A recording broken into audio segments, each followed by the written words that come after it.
Das, and he was on probably about 5 months ago, and such an entertaining guy and a very interesting show. So we decided we've got to have him back for a Christmas special and discuss all things spiritual, all things about Hare Krishna, and all the things that which amaze me. I mean, some of the stuff that Jamuna comes out with there is opens one's awareness, and there'd be lots of humour, and there'd be lots of fun, lots of gossip, lots of talking.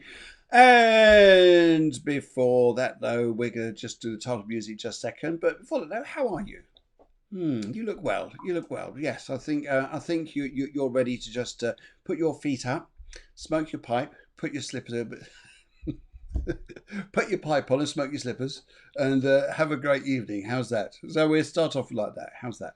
And yes, enjoy your day.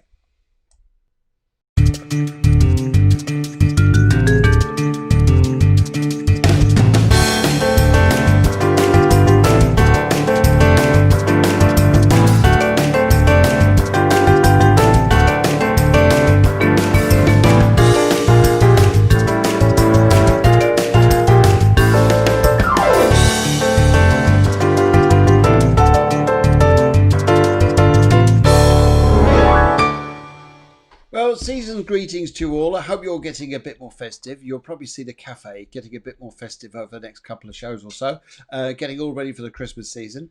And as we go through this show, and just give you more information as well, this show is going to go on for about an hour or so. And tomorrow I'm joined by the fabulous Guillemar. Guillemar is the psychologist and astrologer. She joins us on the show on a Wednesday. And just to keep your heads up there. And then on Friday, at 8 o'clock, which is in Spain time, 7 o'clock UK, I'm joined by Helen Grady. So looking forward to that. That should be a fun time. And okay, any other details I think you need? I think that's about it. I'm gonna go and find Jamuna. He's actually in the green room. He's in the green room, but he's having cakes, coffees, teas, everything you go, because we like to spoil people in the studio, and so he's doing that. But just before we bring him on, guys, this is what we'd like to do during the show. We need you to share the show. We need you to like it, share it, do whatever you need to do, but please share it. It's free, so just hit the share button down that side of your screen, and that'd be great. Shanina comes on. Hello, Shanina. Lovely to see you, as does Kathy Flannery in USA. Lovely to see you too. Okay, so this is what we need you to do.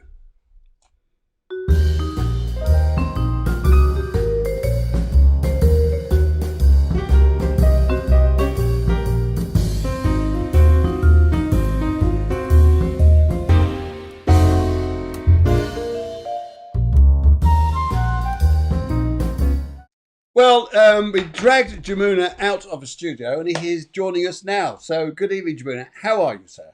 I'm good, thank you, Phil. Happy to be here. But good. I must add, I brought the cake, by the way. You brought the cake. It's a very nice cake. Yeah. Yes, it's rather yummy. If you'd like some, just pop into the cafe here, and you're more than welcome to have some. How's that? Would you like that, guys? Fantastic. Okay, so you were on the show. We go back on the show there probably, I think it was August last time we did this show, isn't it? Yeah, summertime. Yes. It was summertime. It was summertime. And it's fabulous because it's so engaging. You've got people so interested in what you do and what your belief system is and how we go along there, that we decided we've got to get you back and start talking about your subjects there. And I know you got lots of things to show us. I got some pictures here on the side screen here to bring onto the screen shortly. And but yeah, okay. So we were talking there before we came on the show. We talked about the past few weeks. We talked about various different things. And one of the things, the topics here, which has got people very, very interested. In fact, I'm just, this is what I do, guys. Look, Susanna here, she says, I've shared it. Thank you, Susanna. We much appreciate that. Thank you very much indeed. And Tonya is pink, 71167, still single. That's it, because it means you're available.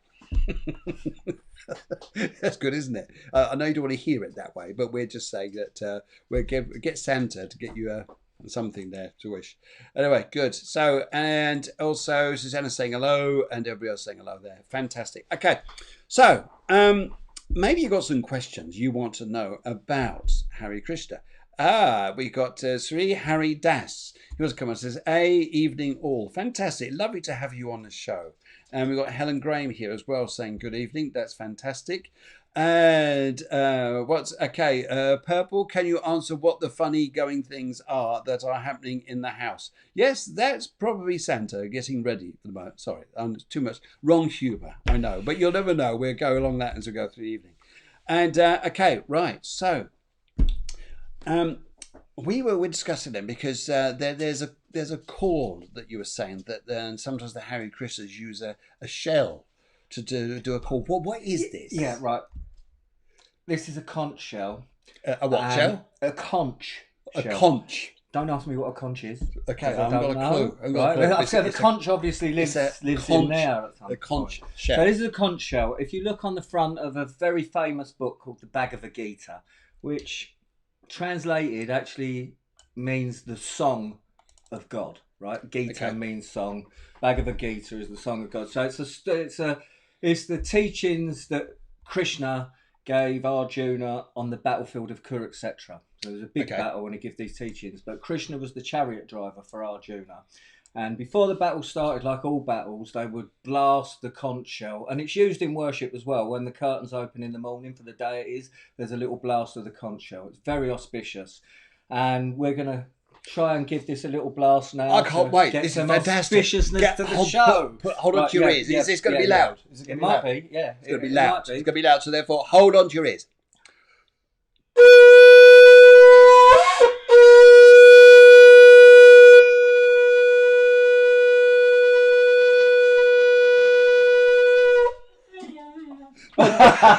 My dog's come running. Batchy's on the charge. Batchy dog's that is really amazing. I wasn't expecting any of that. I thought it was just going to be a noise, and that was it.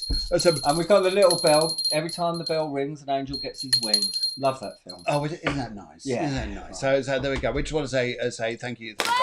And we have a horn too, similar to this. We have a horn similar. Yes, and it goes like this. No, there you go. Quite a hunting horn, but there we go. Hey, what are you going on about? My dog's barking now because of the calling. Yes, so he's going mad. Yes, I think I might have to ask Medusa to get him downstairs. May have to in a minute. Anyway, and it goes a lovely noise. So that sounds like, because every time when I was in the forces, you used to have a sound that you say you're going into battle. So that's one of them. I never knew one of those shells you could blow down and it would be so noisy. Yeah, I didn't either. They're great. I really like them. Yes. You know, pull that out of the pocket on the beach, and it's a real kind of like, oh, what's he doing? Yeah. How to wake your partner up first thing in the morning? Yeah, I'll just go down for an early morning swim at sunrise. Little blast on the conch shell. Yes. Go in and take your swim. I think you need to go for a swim because she's going to chuck you in the pool anyway for doing that. Yeah. Never mind. Okay, so we're also here. I've just got some of your pictures here that you sent through that you would like to go and discuss there. And okay, let me have a look before you start putting them up. Okay, I've sent you pictures that are relative to things that I'm going to talk about. Magic, great. So that's okay. Fun. I've got several pictures. In fact, you can just put the pictures up, and then that'll bring up the that'll remind me of what I was thinking of talking about. Okay, right. Is that a magic? Good. Otherwise, we haven't got a clue. Never mind. No, we do. It's all spontaneous. It is. It's a great way to be, isn't it? There you go. Okay, look. Maria says, thank God I don't have a partner. Is that because he's blown one of those horns too many times? Oh dear. Anyway, there you go. Right. Okay, so let's go have a little look here. Now, people were asking about this, and I think it's absolutely fascinating subject. I was a navigator. I used to work in navigation on a submarine. And, of course, we looked at the world as being curved or round. But you're saying it isn't. You're saying it's flat. Is that right? Yeah. But so this is right. So if you get a globe Earth, yeah, and just if you can imagine pulling it out from the South Pole. So this is the South Pole. Yes. Which is an ice wall. So, but according to the Vedic teachings, no, it doesn't work that way. I'll go back to that way. Yep. Each universe is a bubble floating in what's known as the casual ocean. So there's a form of Krishna called Mahavishnu, and he goes and meditates in a corner of the spiritual universe. While he's meditating, all of these tiny little bubbles come out of his skin, Yes. which are our universes, right? So as he breathes out, Yes. all the universes are manifest, Yes. and then as he breathes in, all the universe are dissolved, and so everything stops, all our karma, everything stops, goes back into Mahavishnu, and then when he breathes out and the creation starts again, all the jivas, all the living entities that still hadn't finished their karma, then the creation starts again, and then off we go again till we become perfected souls, karma free, and then we can go and live eternally in the spiritual realm. Okay, so that's a little bit like spirituality, where you come back in reincarnation and reincarnation. Well, yeah, I mean, Hindu is total reincarnation. It's all about reincarnation, and it's interspecies reincarnation as well. But a lot of people think you just come back as a human, but no, you don't. No, exactly. I agree with you. Yeah, yes. Exactly. So it kind of depends how you live. If you live a very animalistic lifestyle, then chances are you're going to get an animal's body for your next life. And it's not even a punishment. It's just like, the universe is supplying you with what you're desiring. Now, here's something to get your head around as well, because I looked at this a lot through past life regression and working spiritually with people. And I think this is such an interesting subject, because you go on for days with this. I mean, it's great to have an evening meal conversation with this. The only thing is the food goes cold because you don't eat it. It's all right if you've got salad, which I mostly eat these days anyway. But because sometimes when you go into, when you end this life, it doesn't necessarily mean you go on to a future life. It could mean that if time is omnipresent, you go back sometimes to the past and live a life there. Well, yeah. Don't forget, there's innumerable universes that are at different stages as well. So, there's different, you can take birth in any of those universes. Okay. And I agree with you. Yeah. I agree with you. Yeah. And also, I'm not arguing. Also, I think there's enough. I think there's enough exploratory theosophies that it doesn't mean to say here that you're going to come back as a human, animal, or even living on Earth.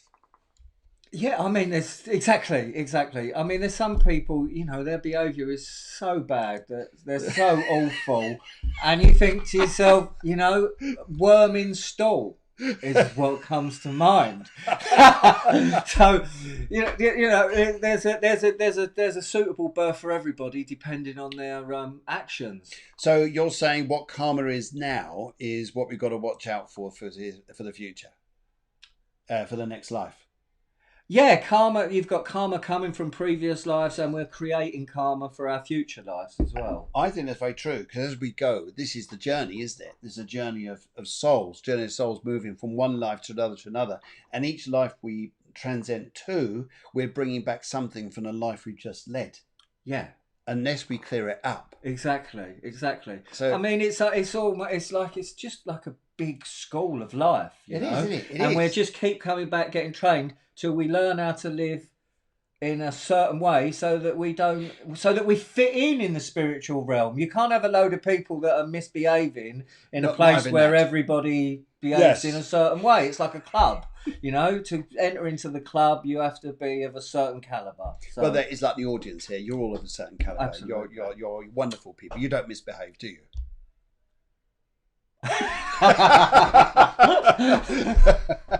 So, festivals, things like this. We're coming up to Christmas. What about Hare Krishna? Does Hare Krishna celebrate the festivity of Christmas? Yeah, I think one of those pictures is Krishna dressed up as Santa.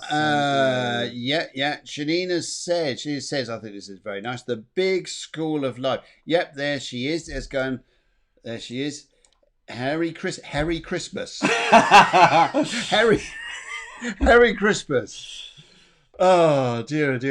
Yeah, so basically, I mean, Hindus, when the Christian missionaries went to India and taught the Hindus about Jesus, and because I've spoke to Christians about this in the past, and they said they'd go back a month later, and instead of, Jesus would just be up on the altar with everybody else. Okay. He wasn't throwing their old gods out. So, it's Hindus embrace all forms of religion. Now that's interesting, isn't it? Because you meet other religions which are just fixed on theirs and that's it. And you meet spirituality, and spirituality is open to everything. It's open to understanding. But the main thing is focusing on the self. But you do that as well, don't you, Hare Krishna? It's about the self, worshipping, but taking care of yourself, nurturing. I mean, there's about 5 topics I should think you could say: love thyself, love thy neighbor, do good things through your heart, and all religions would say roughly the same. So, what's the difference then between, say, Hare Krishna and a Western religion, perhaps? I think I think that there's that all religious sort of all religions are roads leading to the same destination. Okay. Right, but just some of them are taking a slightly longer route, and I would just say that in my opinion, having looked at everything, being brought up as a Catholic and a Christian, and being brought up in the West as a Christian, the Krishna consciousness thing. It kind of, we embrace it. We embrace and respect everything. Siri Hari Das, focus on the self. Yes, that really is a major aspect of spiritual. Absolutely, because if you focus on yourself and you focus through, and I think modern focusing now is working through the heart. And we've been talking throughout 2020, especially in astrology, in spirituality, in mediumship, all these things here, that if we now stop thinking through our heads and actually start feeling through our hearts, we actually then start to really connect with ourselves. Yeah. And we then connect with people who we're supposed to be with, rather than sometimes trying to exist externally, trying to keep everyone else happy, but you're not happy. Trying to do, people are saying now, and I agree with this, that the frequency of life has changed. Because once upon a time, it was very masculine. And perhaps it was like a frequency going backwards and forwards. And now it's more feminine. Maybe the energy is going up and down. But more people are turning to more of a feminine way. And one of the ways I've noticed it is a lot of guys, especially, are saying that they don't want to work burnout hours. They want to spend more time with their partners, their families. They want to nurture family time. And men are adapting to it quite well. However, we've got to let go of fear. Yeah. Yeah, it's good, isn't it? I think definitely. Yeah, definitely. But how do we let go of fear? Okay, well, one of the worst ways I'd say here is through trust, but trusting yourself. If you're working through your heart, you'll know your vibration, what you're picking up in life, and what you're connecting with. I think then you would know. And it's often a thing, isn't it? We are more capable of doing things than what we know. For example, you think you're only capable of walking or running a mile when no one's measured the distance you ran, but then you run 4. They think, no, that was a mile. No, it wasn't. That was 4. You can always go beyond your distance of what you think you're capable of doing. Yeah, totally. I mean, Srila Prabhupada, the guy that brought Krishna consciousness to the West originally, one of his early books was called The Science of Self-Realization. Oh, wow. So, what Krishna consciousness is, first, it's like, they say on the plane, right, if we come into an air pocket and the mask come down, put your mask on first, because you can't save everybody, you can't save anyone else till you save yourself. So, yes. I mean, that's the basic truth. You need to sort yourself out first, and then once you've sorted yourself out, then you can help other people. Yes, and I think if you're doing that, that's fantastic. I think we're going along that road there. So, Krishna, how do us? So, when you're with Christianity, you celebrate like Jesus. You celebrate a God. What happens with Hare Krishna? There's always something to celebrate. I mean, there's practically there's practically something going on every day. There's either some saint or a demigod. There's 33 million demigods. What? 33 million demigods, basically. So they're in control of all the different things. I mean, Ganesh he's in control. He's the administrator. So that's why so many people pray to Ganesh, because he is the administrator. He says who gets what. He deals it all out. A lot of people pray to Shiva. Yes, yes, okay.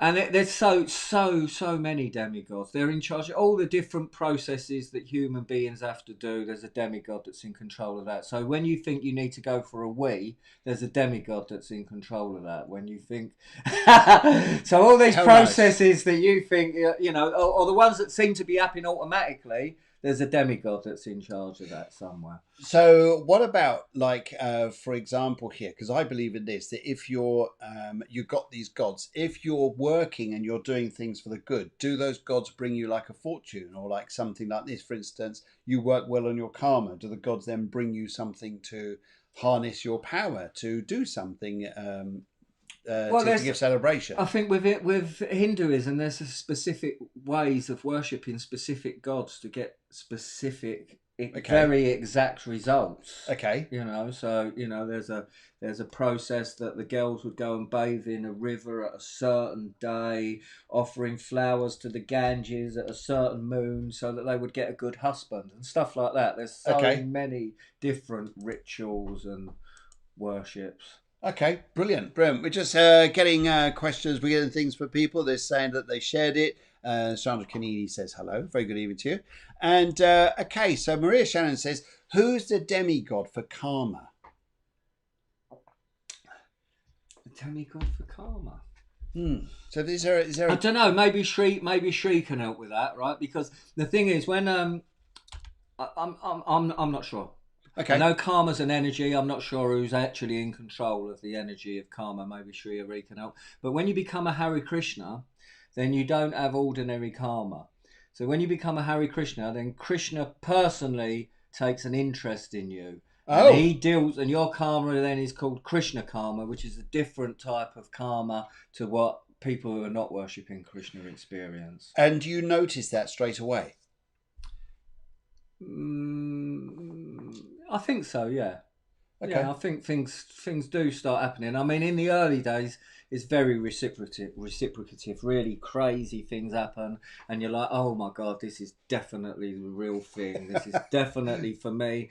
And then after the real crazy things and almost like miracles, real mad things, coincidences and all that happens, then it all gets taken away for a little while. Okay. And then you're just there doing the hardcore chanting and praying, but you're not really feeling anything. Almost like it's a little test. Well, I've shown you where I am, how to connect with me. Now let's see how keen you are.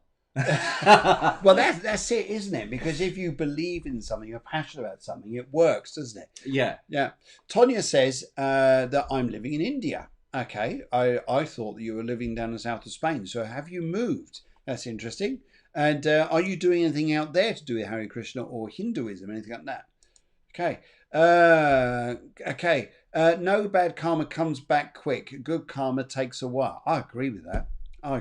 Maria, I think that's a big point to make. Look, some people have so much bad karma, they can't even fit it all in one life. That sounds hilarious. Oh dear. There's a lot going on there. And, you know, actually, you don't want any karma. You don't want good karma. You don't want bad karma, because karma's binding. Karma's what binds us to the material world. So if we had good karma, it's just as bad as bad karma, because it's a binding thing. So yeah. We're, as Hare Krishnas, we try to have no karma. So, okay, but you have Krishna karma when Krishna takes over, and you have a Krishna karma in that respect.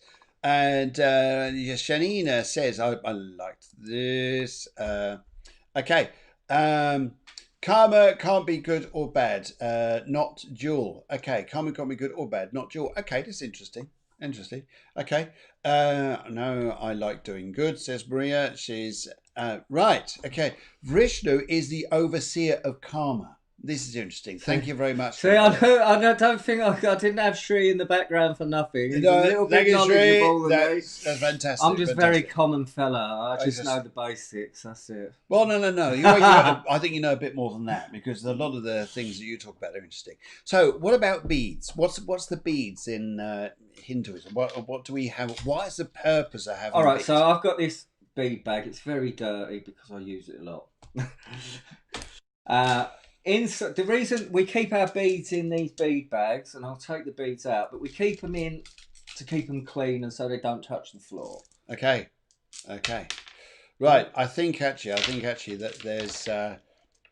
Wow. Wow. So You said a bead bag. that's my chanting beads. Okay. And so basically, They're huge. this is the head bead. This represents Krishna. And then all of these, there's 108 beads on this strand, and they represent the gopis. These were Krishna's girlfriends that had an intimate friendship with Krishna. Right? How many of you guys out there have 108 girlfriends in your life? He had 16,108 wives as well when he lived in. That's a busy man. When he was a king. That's a busy man. Yeah, when he was a king. But when he was a king, he expanded himself into 16,108 different husbands. Okay. But then there's also 16,108 gopis. These 108 represent the principal gopis. So there's another 16,000 gopis that when he does this a thing called the Rasa dance. Okay. Which is very intimate and it's very secret and I shouldn't really be sharing it with you. Oh, come on now. Come on now. We want this, don't we? We want this. So the Rasa dance, the Rasa dance is the ultimate exchange between a human being and God, basically. There's no higher love than what goes on between Krishna and the gopis in the Rasa dance. Okay. Okay, so you say it's intimate. Is this all to do with the relationships that you have? Yeah. So there's 5 different types of relationships that you can have with God, basically. Okay. And I wrote them down earlier. I'm just going to slip to the green room because that's where I left my bag. And we'll just open up. Hopefully I won't fall over. The staff are there anyway. They help you out. Oh, have you got? Yeah. Oh, thank you. Good. There. Thank you very much. I'll just. Let's see if we just top up your coffee there just before you do that. That's right. Hope you got that. Is fantastic. That right? That's great. There, you're more than welcome. Oh, cheers. Okay, right. Good. There you go. This is an interesting show. This is an interesting show. Okay, great. So, what have we got here? I don't know. For a minute then, I thought it was my shopping list, but no, it's actually the right thing. Oh, dear. Okay, there's an angel just. Every time a bell rings, an angel gets his wings. Oh, that's lovely. They get. How do you? They get. So right, you got Shantabhav, which is loving God as the source of creation. Okay. Right? God is wonderful. He's the source of creation. I love God because of that. Then you have Dashabhav, which is loving God from the position of a servant. Yep. Okay. Right? Then you have Sakyabhav, which is loving God like your friend. You don't even know that he's God. Okay. He's your mate. You just go out, you have fun, you play games, you go to the river, you swim, all that stuff. Sakyabhav, loving God as a friend. Then you've got Vatsalabhav, because a lot of people love to be parents. Okay. They actually really, really love being parents. So in the spiritual realm, there's people that are eternally Krishna parents, and he takes the place of their child. He becomes their child so that they can be his parents. So they're eternal parents in the spiritual realm. That's okay. I know a lot of people love being parents. A lot of people just are quite happy being on their own. And then obviously the ultimate is to have a relationship with God as a lover, like the gopis do. I mean, the soul basically is female by nature. Okay, so if you're male, you're quids in. So the soul is female by nature. We're all female by nature. We may be in male bodies, but the soul is feminine by nature. There's only one true male, and that's God. Okay. Right? And then all the other souls are feminine by nature.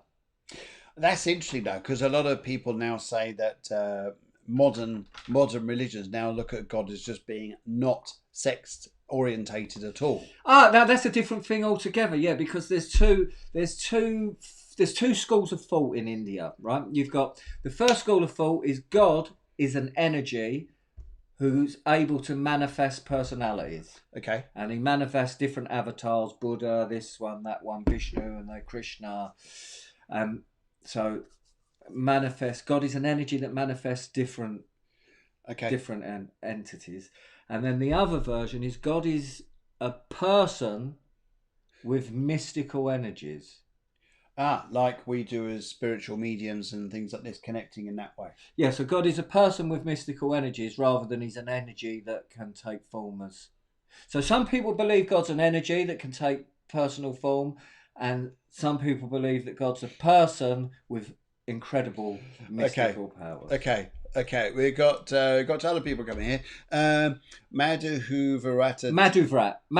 Das. Hello, Madhuvrat. Okay, very entertaining, informative being in your virtual cafe. Love Jamuna. He speaks in a way that really connects with everyone. Yes, you certainly do. Oh, yeah, so you. there. Let's give you a little.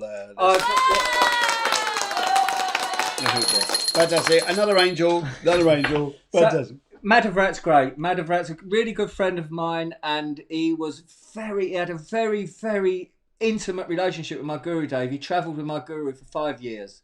So he was really in everywhere. They went everywhere. And when my Guru Dave left these earthly pastimes, I spent a lot of time with Madhuvrat because he would tell me so much stuff about my guru. So it really felt like I wasn't missing. For the first few years, I spent so much time with Madhuvrat. He told me so many stories about all the different experiences. And whatever situation comes up, Madhuvrat will suddenly go, yes, this happened once with Guru Dave, and he decided he did this and he did that. So he's always got a Guru Dave solution.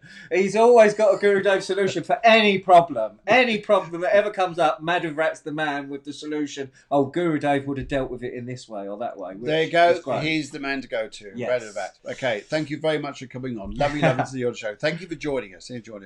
Okay, right. So we're halfway through the show, and let's have a look at some of the other pictures here. You got let's get back to the flat Earth because I only gave you a very, very small glimpse. You did. Let's get rid of that picture, and there's another picture that looks like a bubble. And let's have a look. I don't know if I've got that one. I think you. Oh no, that's the one. Give a little flash of that one. I think that's the one with the bubbles. Is that the one? No, that's the one that was just up. Oh, that one. I got it. Sorry about this. Just, yes. Here we go.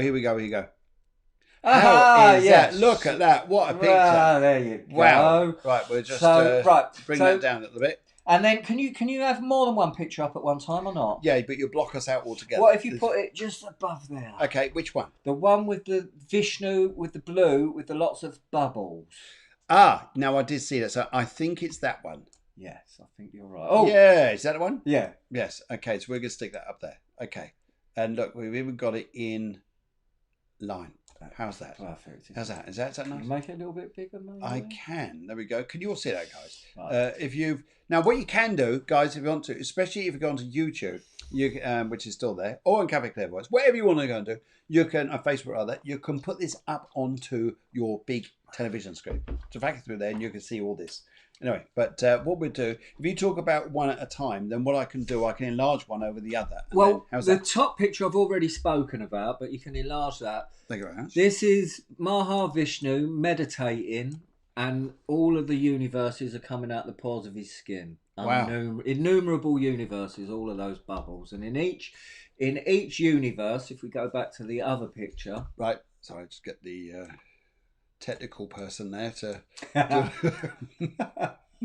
right, hang on, I'm gonna have to come on now, go into the front. Never mind. Right, what I'll do, get rid of that. I'll get rid of that one. Hare In fact, Krishna. I'll shrink that one down, right down there, over to there, and let's make this nice and big. Okay, here we go. Right, how's that one there? Yeah. Okay, Amanda Brown says, yes, we can see that both of you. Amanda Brown, how lovely to see you on the show. Lovely lady. Amanda Brown's a lovely lady. If you're in the Calpe area, you want to go and get fit, running, doing things like this, go to Amanda Brown's. Fantastic lady. Very positive. Lovely. Yes. Okay, right. So if you look at the middle, so this is a bubble. This is a universe. One universe says it at the top. That's the bubble. So in the centre there, yeah, that's called Bhu Mandala. And you can actually see that. It says Bhu Mandala. Can you see that, guys, in the middle? The blue line. That's blue line with Bhu Mandala. with the gold writing. Right. Yep. So Bhu Mandala, the universe is 4 billion miles in each direction. So that's a perfect circle. 4 billion miles that way, 4 billion miles that way. So the disc across the centre, which is Bhu Mandala, is 4 billion miles. That's quite a way. Yeah. So our little spot is an 8,000 diameter circle with an ice wall around it. Okay. On that 2 billion mile, 4 billion mile 4 billion disc. mile. 4 On billion that mile 4 disc. billion Okay. mile disc, right? Mhm. So basically, our little 8,000 miles is somewhere near the centre. Okay. It's somewhere near Near the the centre. centre. We are. Just And keep going. according to the Vedic conception, the sun goes around the edge. Okay. So the sun's like 2 billion miles away from us. Okay. Right. Okay. Brilliant. And then, so what you've got is you've got lower realms. Which is the red I rings. think they're all labelled. And then you've got the hellish realms right at the bottom. Okay. So, and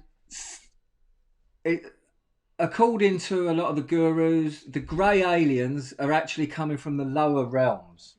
Now, a lot of people have seen them, haven't they? Yeah. And the greys, they haven't got ears. No, they're just forms, aren't they? They commute telepathically, probably with electronic implants. Okay. Yeah, they're very, very technical. They've got tiny little fingers. Okay. And they're great for like keyboards, and they're really, and a lot of our technology has been done in deals with the grey aliens. Okay. Since, the last, we've made so much progress with the silicon stuff, it's ridiculous. Okay, so grey aliens are responsible for this. So, but they're not spiritual. No, I didn't think they were. No, they're like the Borg in Star Trek. They're kind of like a one mass consciousness. They're like ants. Yes. They're like they're like ants. They have an ant type consciousness, and they have a hive mentality. Okay, that sounds interesting. The Greys have a hive mentality. Okay, and the reason they've been abducting or trying to abduct human beings is so that they can reinvent themselves to be more spiritual, so they can get the spirituality from the humans back into their genes. So if you're one of the grey aliens, what have you done in life, do you think, to become a grey alien? I don't know. We could have been a Buddhist. Sorry, you didn't hear that. Oh dear. Okay. So no, but to be honest, I'm not joking. They're very. It's the conceptions of they're atheists. Buddhists are atheists. There's. I don't think Buddhists would come back as grey aliens, but I don't know. I don't know what you would have had to have done, but. It's not what you would have had to done. It's how you want to live your life. And I guess there's so many people that are so obsessed with electronic gadgets now. A lot of them may well be coming back as grey aliens. They would be because they're so involved in it. All they think is microchip stuff. Yes. Siri Hasdash says they're called the ant people in some cultures. Actually, now that's interesting because how many movies are out there been in history about ant people? Yeah, it's interesting, isn't it? Because how that reflects. And although you're thinking, this is an ant movie, actually, perhaps these things do connect. There's messages that we can see and understand through this. And then the stars, what you can see, they're the higher realms. Okay. The stars, and it's all indicated there. I'm not very good with names, but the names are all there of the different regions. Okay. All right. So is there a Hindu astrology? Yeah. Vedic astrology is Vedic astrology is more about the moon, I think, than it is about the sun. But it's both. But again, I know Shri will definitely have some answers about Vedic astrology. So if you can hit us up with some of your info, Shri, with the Vedic astrology, because I know you were good friends with Badara, that would be fantastic. Vedic astrology mainly works on the sidereal plane. It doesn't work so much on the tropical or the equal house systems to do with astrology. I do know that. Okay. But it doesn't take into account so much information. But it is good. It's very, very good, especially when dealing with health. Yes. Very good. Yeah. Very, very good. Good. Okay. So can we take that one down? Yeah. Yeah. Okay. Yeah. So. All right. So we got some other pictures here. We got So what's this one here? What's going on there? This looks like nothing. I just thought it was a really lovely picture of Krishna, so I just put it in there. Okay. Very lovely. Very lovely. How's that? Boyish Krishna. You know, when he plays in the fields with his friends and plays the flute and all that kind of stuff. Yes. So Siri Hasdas says, "Hi, yes, the moon does factor in more." Yes, I agree. The moon, relating into the Vedic astrology, it does tell you a lot more about health, and I'm very interested in that because I'm doing astrology and medical stuff at the moment, and but Vedic is my next thing I want to go and work with to connect the two. Fantastic. There we go. Yes, okay. We should have Siri Das on for a chat. Yeah, no problem at all. I mean, if Siri Das would like to come on, and you could actually join us actually if you wanted to come on. That's absolutely fine. Just put the details through there. That would be fine. Anyway, right. Okay. So what's going on here? Oh, what's going on there? Oh, that's a picture of that's a picture of a front cover of a Srimad Bhagavatam 5th canto, but that is Shiva doing his dance of destruction. Ah, okay. So my guru Dave had a very, very lovely person called Madhava.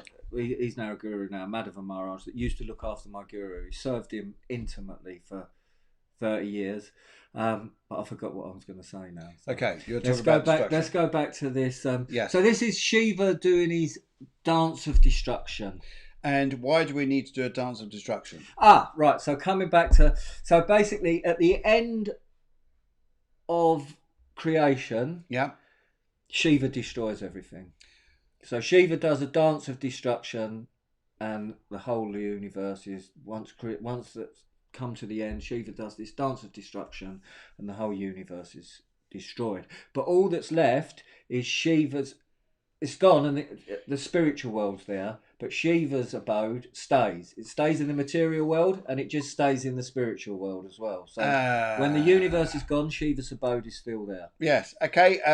Sherry does ask, that's lovely of you to ask. I guess we could talk about that for sure. Yes. Now, what we can actually do, Siri Hasdas, is probably the best thing to go and do is to set you up so we can get you on the show for another date, and we can pre-organise the show to discuss all this. How's that? It's probably the best way to do it.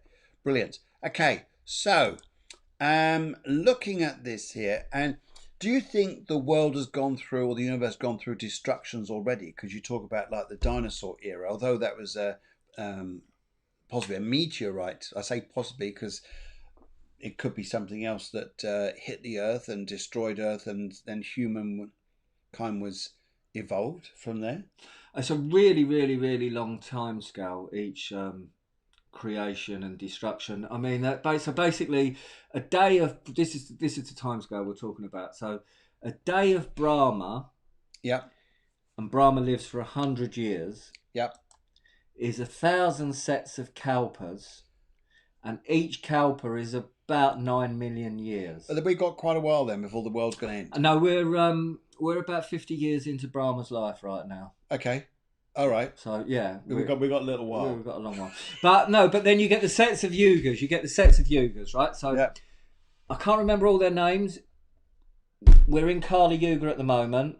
Then there's a yuga before that, a yuga before that, and a yuga before that. So each yuga, consciousness degrades itself by 25%. Yes. So in the original yuga, when we all started out, golden consciousness, everybody was like meditating for 60,000 years, lived for 100,000 years, lived really long lives, golden consciousness. And then the following yuga, it's all reduced by 25%. And then the following yuga, it's reduced 25%. And they say that to give this symbology is a white ball, and each one of its legs is taken away in each yuga. And now we're in Kali Yuga, we're down to 25% of virtue and good principles. We're kind of really degraded in Kali Yuga now. Oh, okay. Okay. So, there's 1,000 sets of those yugas in one day of Brahma. It's a really, really, really. Look, we've got a little while yet. Yeah. Good. And that just goes on perpetually. Okay. Siri Hasdas says there is a reason why CERN in Switzerland has a dancing civet on the front of their building, but that is another story. Right. Which you can talk about when he comes on. You can talk about when he comes on. That is fascinating. Apparently, it's Brahma's lunchtime at the moment. Oh, okay. Right. Okay. Thank you very much. Brilliant. Okay. Deb says, gosh, this is complicated, but interesting. It is, isn't it? It is, because there's so many segments to it. It's not like you look at a different belief system. This here is got so many levels to it of consciousness and understanding. Different systems. You've got the Van Ashram system within it. I mean, Sri will go into more detail when you have Sri on, because Sri lived in the temple. Oh wow! That'd be fantastic. I don't know Sri. how many years, but he lived in the temple for a great amount of years. And him and a really good friend of mine used to go to West Ham Football Club collecting, dressed as Hare Krishnas, with all the West Ham footballers, and they used to love them, chucking money at them left, right, and centre. Oh, that's lovely.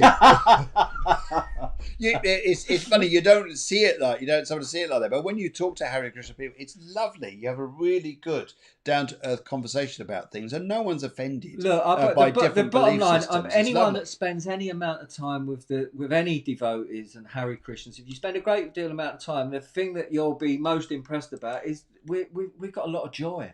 Yes, we have a lot of joy. We carry a lot of joy. We are a bunch of joyful people. Facet is brilliant. Okay, right. Okay, we're coming up to 8:45. Now, have you guys got any questions? Any questions that you would like to ask Jamuna? Then we'll be happy to take your questions there. Have you got anything else? Any other things you bought? Your bag of different things there along. I think it's fascinating. No. Okay. All right. Now let's go and have a look at another one of these pictures that you brought in. I thought this is interesting. And here we have alien identities. Oh yes, now this is going to get we brushed on that earlier, talking about the greys coming from the lower realms, and so we I just put that in there as a reminder. This book was written by another Hare Krishna, and it's really done It's a really super intelligent guy. Okay. I think I've heard of him. It might be him. Or there's another book out called Forbidden Archaeology as well. Oh, now the producer and Deborah would know a lot about that. Yeah, so we've already touched on this, but I didn't have Forbidden Archaeology, wasn't on my mind, but it's come up now, so it's obviously something that needs to be spoken about. Now, Forbidden Archaeology is like, he's got pictures of giant bones and gigantic axes, and they found loads of this stuff, and then it all got took into a museum and hidden. Now that's true though, isn't it? Yeah. Because they found a lot of. It's not just like Area 51 in America where they're saying about aliens and information there. There is a lot of stuff that's been taken, and but it all gets taken straight off mainstream media and things like this. So it's almost like we're not allowed to go and look at this stuff. And really, it's there is something out there. And the closer, I think, this century, I think 2020 especially, has brought on more consciousness. Michael Cremo, Forbidden Archaeology. Yes, Deborah knows. I thought she might. He's a Hare Krishna. He's a Hare Krishna as well. But it is interesting. I think this century we're becoming more and more open to the consciousness that aliens are out there. Right, okay. And Forbidden Archaeology was co-written with Michael Cremo. Okay. Fantastic stuff. We're getting loads of great information. This is wonderful. Now, because a lot of philosophy is here, and actually talking to a fabulous lady. She's coming on the show not this Tuesday, next Tuesday, and she's a young lady, but she's got so much knowledge. She's amazing there. And her name's already Brian, and she was on about 2 weeks ago, and her knowledge is brilliant. And she was asking me about when you go to the spirit worlds and you leave this plane here, what do you think happens? What do you think happens? And I said, well, I think we got there to learn. There's schools, there's education, there's learning what we do there. And her philosophy is well, we're not necessarily all part of just spirit and the earth. We're also part of other dimensions, other galaxies, other planets, and other systems. And that we're all been brought together. Hence, we talk about Sumerians. So many times we talk about archaeology, Sumerian archaeology, and we talk about different culture. And I think this is. Do you think this is a lot to do with the alien identities as well that Richard is saying? Yeah, I mean, look, there's if we're on a 4 billion mile disk and we're just occupying 8,000 miles. Yes. Can you imagine what life there is all across the rest of the disk? Because the disc is huge. I mean, whether you look at this as So Hinduism, there's across the disc of Bhumandala. There's according to the Vedic scriptures, there's 8,400,000 different types of life. and there's 400,000 different types of humanoid. Really? Yeah. Okay. Spread across the disc. That's amazing. But that's amazing. So, and if you look at people, so this is ancient knowledge. This Yes. is not, this is Yeah. not something that I'm making up. I don't No, make no, anything no. up. No, right? no, I It's think only, and if I do get anything wrong, it's a genuine mistake. But most of it's accurate. No, I agree with you. Yeah. Agree. I think there's enough evidence that the stuff we've seen on the Earth by different things that happen to the Earth. For instance, you can't just say the pyramids, for example, or some of the things like that are built just by man. Something else intervened.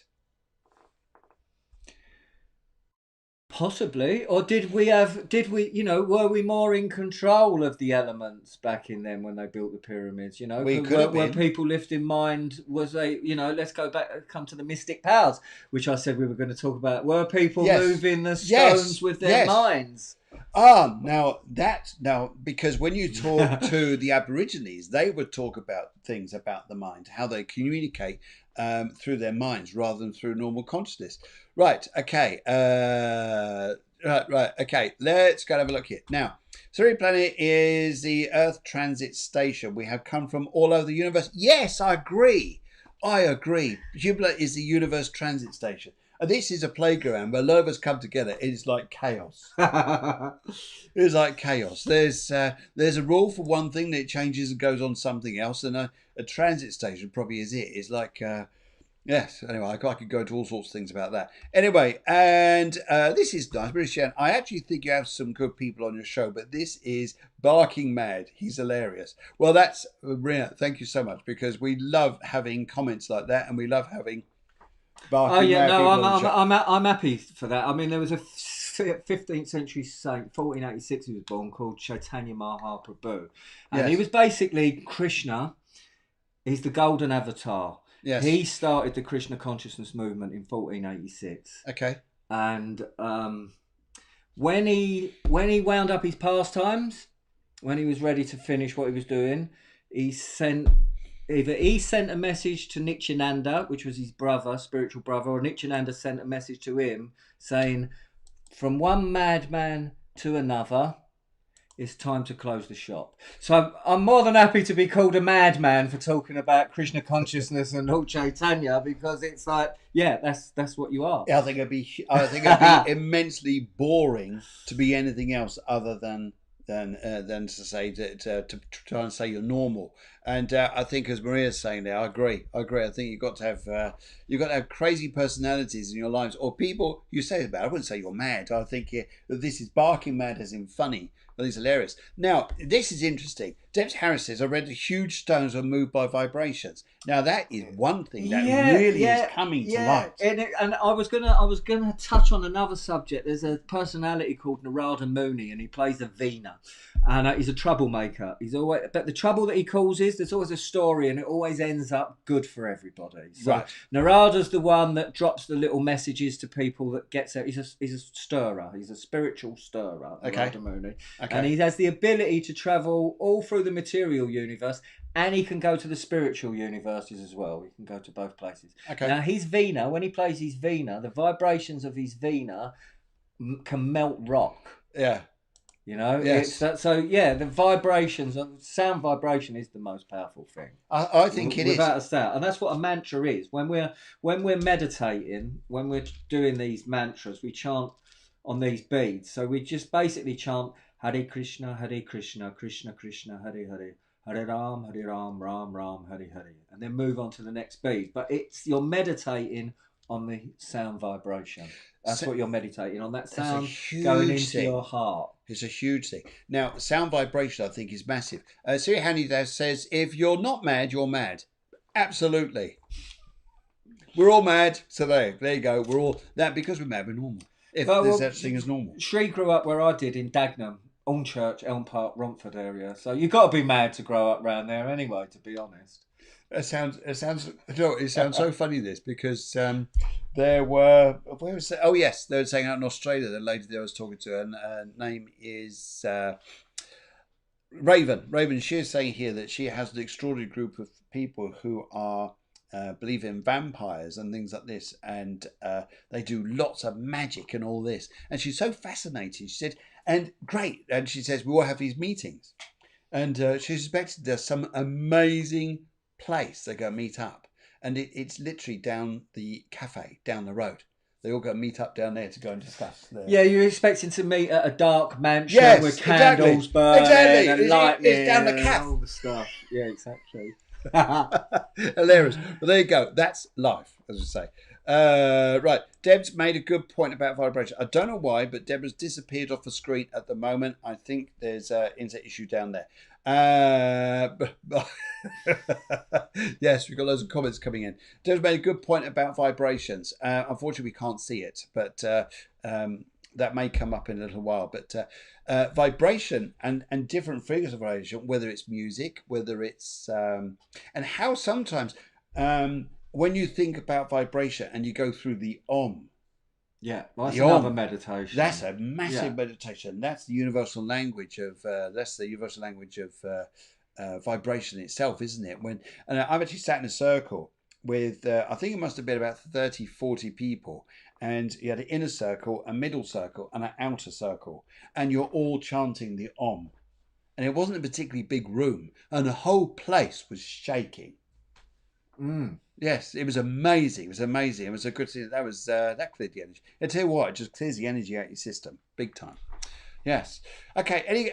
So we're gonna have to get you back on again because we have discussed all this. Are we running out of time? Have we got time for another story? Go on then, story. Right. So I did promise that we would talk about love, but we haven't really. So let's talk about lust. Right. So lust. Let's have a story about lusty women. Yeah, there's not many of them around.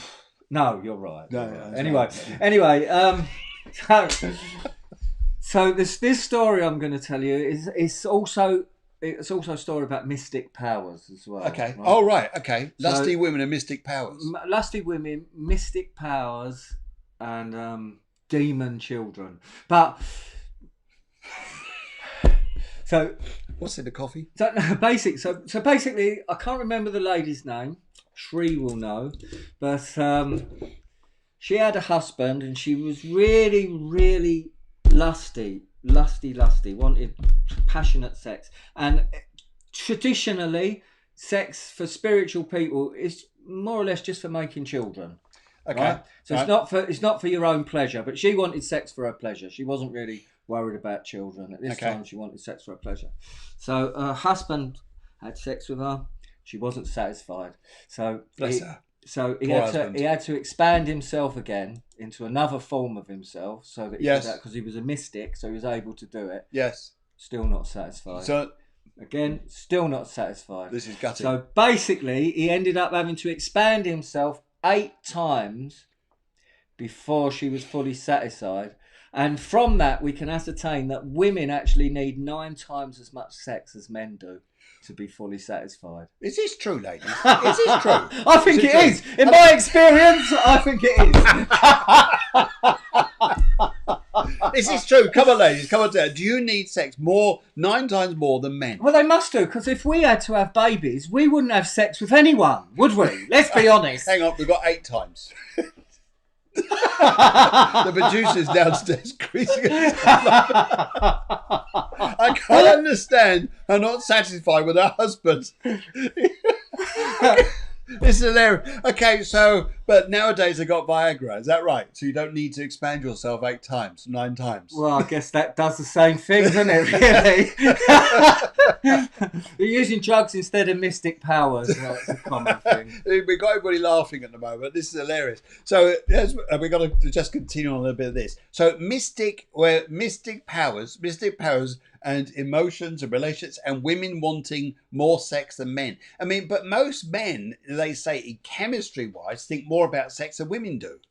They do, but we're not talking about thinking about it. We're talking about doing it. And that's a different thing. We're open to all ideas on this show, ladies. So please just discuss whatever you like. It's safe here. We're in the safe zone. We're in the safe zone. Yes, absolutely. How's that? Because you're in the Cafe Clairvoyance. That's it. Yes. Yeah. Okay. Yes. This is hilarious. Okay, so anyway, so at the end of it, was she then happy? Yeah, but because she was lusty during sex, the children was born with a demonic mentality. Were they? Yeah. Yeah, they went and did some really bad. This was the story that's the setup of why these guys went on to do some really bad shit. Sorry.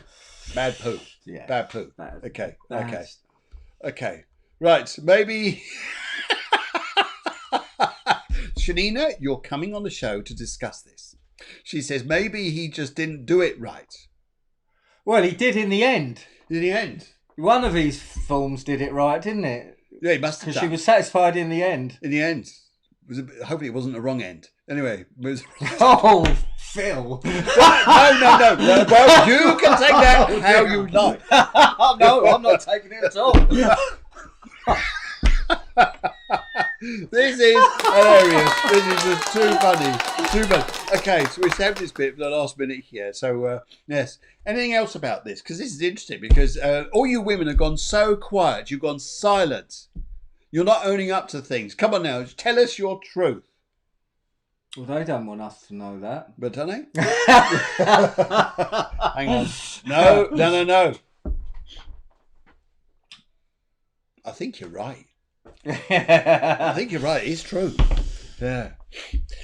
I think we're going to come on and discuss this again in the new year because this is a big subject, isn't it? We discuss love and lust. Yeah, and I mean, yeah, we can go on to the love and the lust. I mean, the reason that Krishna came and he did the pastimes with the gopis, and it was very romantic, and because romance is the highest thing in this world. There's nothing higher than romance. There's nothing more interesting. I mean, how many books are written about romance? Romance is the subject that gets everybody's attention. Okay. So when Krishna came and did his pastimes, romance was absolutely the top thing because he wanted everybody to focus on these pastimes. Okay. I love this one.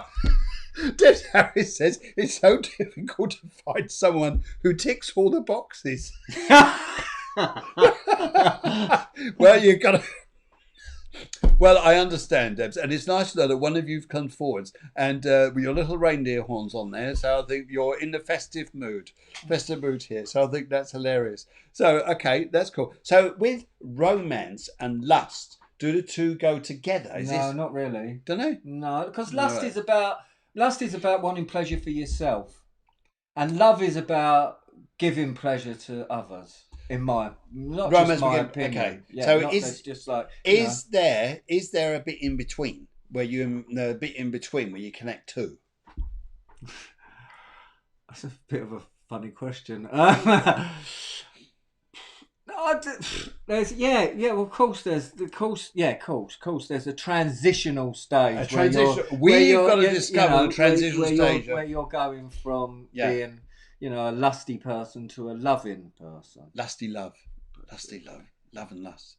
Okay, well it's been so the word in Sanskrit is the same, Kama, which means love and lust. Love and lust. Yeah, so it's the same word. Kama, not karma, but kama. Kama, yeah, it's the same word. Yeah. Now that's interesting because when I used to work in a correctional facility, one of the guys, you say kama. Right. Okay. Right. Shanina is being very rational, far too rational. I don't believe this. She says women, like men, are very different. There are all kinds of people, desires and needs. No. That is you just covering up. There's you just covering up there. I think that's you just covering up. We are. No, everybody's individual. I mean, not all women. Some women don't even like sex, so not all women need 9 times more sex. But I mean, these are kind of like general rules. It's like women can get pregnant and have babies, and men can't. It doesn't matter how much you think you can get pregnant as a man, you actually can't. So there's certain rules for men that are natural. Okay. And certain rules for women that are natural, and these apparently are their natural rhythms and instincts. Oh, okay, rhythms and instincts. So we've got rhythms and instincts. This is all in. This is amazing. Yeah. I'm really gonna have to. think of the next show. Okay, I've let a lot you of got good me stuff 8 here. times before lunch. For me, it's true. Oh my good God. And Tonya Who goes, said that? oh. Who said 8 times before lunch? Shanina, you lusty woman. Lusty woman. There you are. Your poor partner there has got to split himself. Was he got to not split himself? He's got to divide himself. Expand himself 8 times. Poor man. Poor man. Anyway, there you go. Okay, I'll ask your husband there how he does it. I'll ask Neil how that happens and what's his. He will get his experience. I'm sure he's quite happy about it. Says him with man bun. Man. We call him Top Knot Joe. Top Knot Joe. Oh, dear. Sex 100%. Sex 100. That sounds like that band, doesn't it? What's it? There's something in 100. Oh, I can't remember. Anyway, I even forget what I was going to say. Oh, yes. Kama, Kama. Yeah. There was a guy in a correctional facility, and he was in there because he took the blueprint of Viagra and copied it, just put in a couple more ingredients and called it Camagra, and copied the Kama. So it was the last bit. Yeah. But it was half the price. Yes. I don't think you needed. You maybe. He didn't have a top knot though. Oh, this top knot comes in right handy sometimes, especially in the height of passion.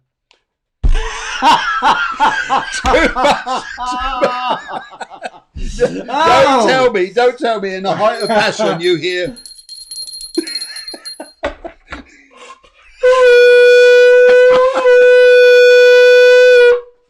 That is the height of passion. Or the other one we've got here is like for the booty call, you get this.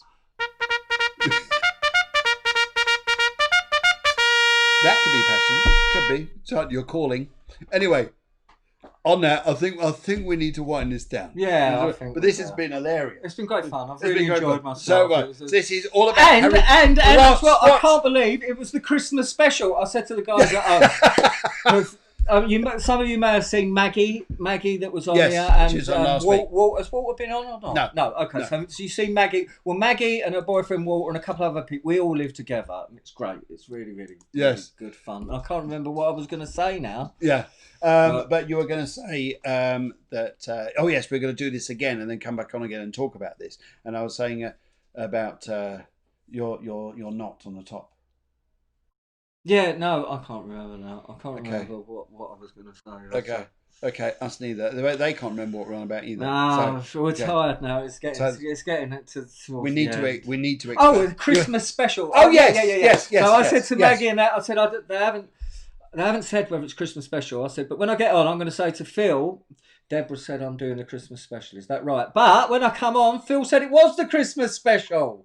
Well, did I say? Yeah, you said, we're doing this Christmas special. So I'm really happy to have done the Christmas special. Now, and a very Merry Krishna and a Happy New Year. Happy New Year. Oh, isn't that lovely? Now, just before you go, guys, don't go just yet because I've got to play you this because this is absolutely brilliant. This is from the producer this is the musical producer, does all production for the music on our shows. His name is Sammy Hammy. Now, there's going to be something coming up next week, which I think you'll really enjoy because he's going to produce the music for it.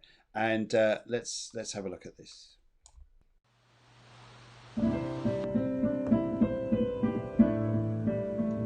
Hi, I'm Sammy Hammy. I'm the musical director for Cafe Clairvoyance. And I've also been on the show. Wishing everybody a magical Christmas time and a wonderful New Year.